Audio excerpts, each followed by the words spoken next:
Hello friends, welcome back to cinema secrets review channel. இனி நம்ம சேனலில் நான் எந்த படத்தை விமர்சனம் பண்ண போகிறேன் அப்படின்னு பார்த்தீங்கன்னா, கார்த்திக் நரேன் அவர்களின் இயக்கத்தில் அதர்வா, சரத்குமார் மற்றும் ரஹ்மான் இவங்க 3 பேரோட நடிப்பில் வெளியான படம் தான் நிறங்கள் 3 அப்படின்ற ஒரு ஹைப்பர் லிங்க் த்ரில்லர் படம் அப்படின்ற மாதிரி இவங்க லேபிள் பண்ணியிருக்காங்க.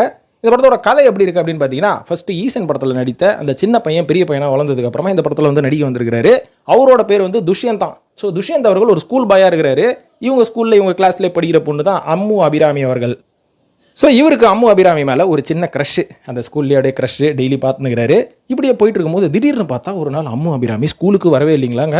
அதை கேள்விப்பட்டோன்னே இவருக்கு ஒரே ஷாக்கு. எங்கே போயிட்டா, வயிறு வலி ஏதாவது வந்துருச்சா, ஏன் ஸ்கூலுக்கே வரல அப்படி இப்படின்னு விசாரிக்கிறாரு. பார்த்தா வீட்டுக்கே வரலையா அந்த அம்மா. ஐயோ வீட்டுக்கே வரலையா, என்ன ஆயிருக்கும் அப்படின்ற மாதிரி யோசிக்கும் போது, அந்த முந்தாள் நாள் நைட்டு இவர் ரோட்டில் சைக்கிளில் போயிட்டு இருக்கும்போது யாரோ ஒரு பொண்ணை கடத்துற மாதிரி ஒரு சீக்வன்ஸாக ஒரு பாப்பார் ரோட்டில். ஆனால் பெருசாக கண்டுக்க மாட்டார், பயந்து போய் உள்ள ஓடி வந்துருவார். ஐயோ நம்மளையும் தூக்கி போட்டு மிதிக்க போகிறானுங்க அப்படின்ற மாதிரி. ஸோ இந்த சம்பவம் அவருக்கு ஞாபகம் வந்தோடனே, ஐயோ ஏழை தான் கடத்தினானுங்களா, அதை பார்த்து தான் பயந்து வந்து வீட்டில் கதவு முடிக்கிட்டு நான் சாத்திக்கிட்டு படுத்துக்கிட்டேன்னா அட பாவீங்களா அப்படின்ற மாதிரி டக்குன்னு சபதம் எடுத்து, எவன் கடத்தினானா அவனை நான் கண்டுபிடிக்கிறேன் பாரு அப்படின்ற மாதிரி தேடி தேடி தெருவா சுற்றுறாரு. அது கடத்தும் போது அவர் அந்த காரோட பேக் சைடை பார்த்துடுறாரு. அதில் காட்ஃபாதர் அப்படின்ற ஒரு லேபிள் இருக்கு. ஸோ அந்த காட்ஃபாதர் கார் எங்கே இருக்கும் அப்படின்னு சுற்றி கடைசியில் ஒரு இடத்துல வந்து கண்டுபிடிச்சிடுறாருப்பா.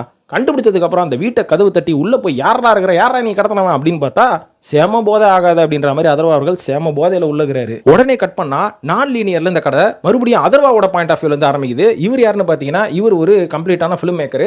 ஒரு நல்ல ஷார்ட் ஃபிலிம் எடுக்கணும், ஒரு பைலட் ஃபிலிம் எடுக்கணும், அதை வச்சு தான் வந்து ஒரு ப்ரொடியூசரை பிடிக்கணும் அப்படின்ற மாதிரி ஒரு பைலட் ஃபிலிம் எடுக்கிறதுக்கு ட்ரை பண்ணிட்டு இருக்காரு. ஸ்கிரிப்ட் எல்லாம் ரெடி பண்ணி அந்த மாதிரி ஒரு ஆர்வத்தில் இருக்கும்போது அவர் கஷ்டப்பட்டு எழுதி வச்ச அந்த பவுண்டர் ஸ்கிரிப்டை ஒருத்தன் திருடின்னு போயிடுறான். அதனால அந்த கான்ல இருந்த நம்ம அதர்வா அவர்கள் செம போதை போட்டுக்கிட்டு பைத்தியகார மாதிரி சுத்தின்னு இருக்கிறாரு. அந்த நேரத்தில் தான் இவரோட துஷ்யந்தோட என்ட்ரி கொடுத்து, என் கேர்ள் ஃப்ரெண்டை எதுக்கடா நீ வந்து கடத்தின்னு போனேன் அப்படின்னு கேட்கறதுக்கு முன்னாடியே டக்குன்னு அந்த வீட்டில் ஒரு 10 ரவுடி என்ட்ரி கொடுக்குறானுங்க. யாரா நீங்களாம் அப்படின்னு கேட்கும்போது இன்னொரு கதை ஸ்டார்ட் ஆகுது. அது என்ன கதைனா, நம்ம சரத்குமார் அவர்களோட பாயிண்ட் ஆஃப் வியூவில் அவர் வந்து ஒரு நேர்மையான இன்ஸ்பெக்டராக இருக்கிறாரு. நேர்மலாம் ஒன்றும் கிடையாது அப்படின்னு சொல்லிக்க வேண்டியதுதான். அவர் வந்து எதிர்பாராத விதமாக ஒரு மினிஸ்டர் பையன் இவர்கிட்ட வாய் கொடுத்தான் அப்படின்றனால அவனை தூக்கி போட்டு மிதிப்பார் ஸ்டேஷனில்.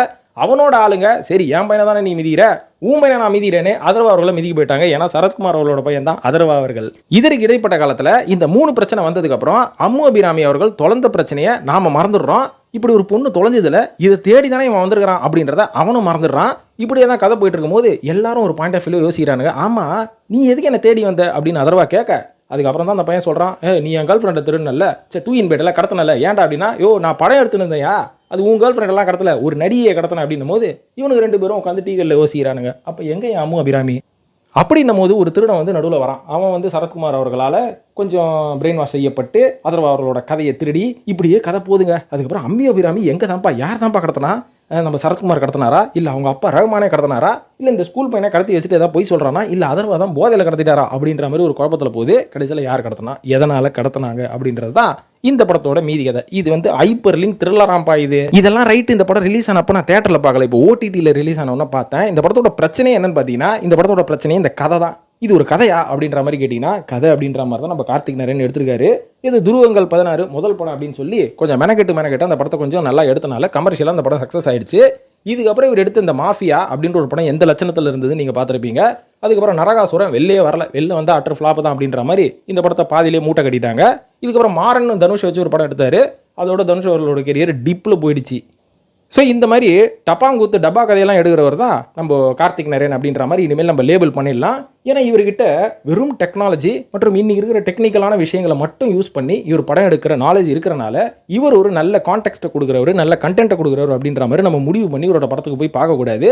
ஏன்னா என்னதான் டெக்னிக்கல் ஆஸ்பெக்ட்ஸில் இவரோட விஷுவல்ஸ்லாம் வந்து ரொம்ப கலர்ஃபுல்லாக இருந்தாலும் இந்த படத்தில் ஏதாவது சரக்கு இருக்கான்னு கேட்டிங்கன்னா, சரக்கு குடிக்கிற சரக்கு மட்டும்தான் இருக்குதே தவிர படத்தில் எந்த சரக்கும் இல்லை. ஸோ இந்த படத்தோட கதை ரொம்ப சுமாரான ஒரு மொக்க கதை தான். ஆனால் ஸ்க்ரீன் பிளே வச்சா ரொம்ப இன்ட்ரெஸ்டிங்காக இருந்தது அப்படின்னு பார்த்தீங்கன்னா, இதை நான் லீனியராக கொண்டு போகிறேன், 3 கதையை நான் ஒன்றா சேர்க்குறேன் அப்படின்னு சொல்லி குழப்பி தான் வச்சிருக்காங்க. ஆனால் ஓரளவுக்கு ஸ்க்ரீன் பிளே கொஞ்சம் சுமாராக, ரொம்ப சுமாராக போனனால ரொம்ப போர் அடிக்கல அப்படின்ற மாதிரி சொல்லுவேன். ஆனால் இது ஒரு ஒர்த்தான படமா அப்படின்னு கேட்டிங்கன்னா, ஒரு கார்த்திக் நரேன் அப்படின்றவர் பெரிய பெரிய ஹீரோக்களை வச்சு சக்ஸஸ் கொடுக்கறதுக்கு ட்ரை பண்ண ஒரு இயக்குனர். இந்த படத்தில் நடித்தவங்களும் ஒரு கொஞ்சம் நல்ல நடிகர்கள் தான். சரத்குமார், ரஹ்மான், அதுக்கப்புறம் அதர்வா, அம்மு அபிராமி இவங்கெல்லாம் வந்து நல்ல நடிகர்கள் தான்.